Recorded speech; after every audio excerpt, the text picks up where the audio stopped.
what's going on. Russia and Ukraine beef, the conflict going on. I think a lot of people are shitting their pants over nothing, And let me quote Jizza here by saying, throw your shitty draws in the hamper.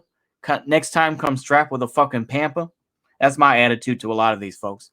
I don't really care that much about the Russia-Ukraine stuff because ultimately Ukraine is Russia. Okay, I don't care. Unless you want to talk about Western Ukraine, then that's Poland, in my opinion. Go ahead and let Poland have that. Ukraine overall is just cringe. It's just filled with wignats and just folks who just, the privatization in Ukraine is wild. They are horribly corrupt. Like I say, it's somewhere that a lot of wignats go, unfortunately. I mean, like I say, I will give Tabernacle the benefit of the doubt that, yeah, there are some idiotic wignats in the U.S. who think somehow, I'm going to fight the Russians. I'm going to, because they're Nazis.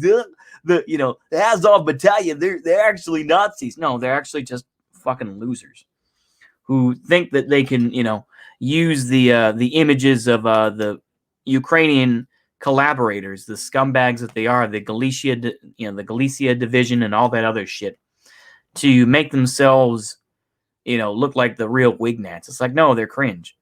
It's like like I say, I can't believe I'm going to bat for fucking wignats in the U.S. But look, the real white nationalists, the real motherfuckers like that, they know that Ukraine is gay. They know. I know. I'm sorry for saying it, but it's like I know that people say, Ukraine is cringe. They know that Ukraine gets support from Israel, that they are having to war weapons and whatnot. How can you be an anti-Semitic group and then get support from Israel? I know. People are going to say, oh, but the Zionists supported Nazis. I know. I get it. I'm just saying is that they're cringe. Overall, I think that, Russia is taking a very calm line, I think, overall. I think that they put the troops on the border and then they move back. Ha, we tricked you, and the thing is, I saw a Caspian report, and I know that I know Constantine Martelli. I know that they like it too. Constantine's commentary. I know they like Caspian report too. I thought the video was okay that they recently did about Ukraine, but I was like, why would Russia want to actually literally invade Ukraine? Or you think that the DPR and LPR actually have enough force and cojones to go in there? I don't see Russell Bentley's fat ass getting on a fucking tank and being like, Davai, let's go. No, his old fat ass is not going to go up there. He's going to be drunk in some fucking truck back there. He's going, oh yeah, well, we have taken this amount of territory and fuck that nigga. Like I say, I can appreciate what the DPR and LPR are doing, but no, I don't give a fuck about expat niggas like him. Fuck that dude. Anyway, I think I've said my piece on that. Overall, I think the Russia and Ukraine stuff is overall, it's not the U.S.'s business, but unfortunately, or American citizens' business. But guess what? You're going to be forced into it anyway because basically they want Ukraine as a buffer zone. And, Russia bad because fascist sort of mentality. And, I don't know what else. I guess because they support Assad, they're bad. I don't know. I think Russia is just,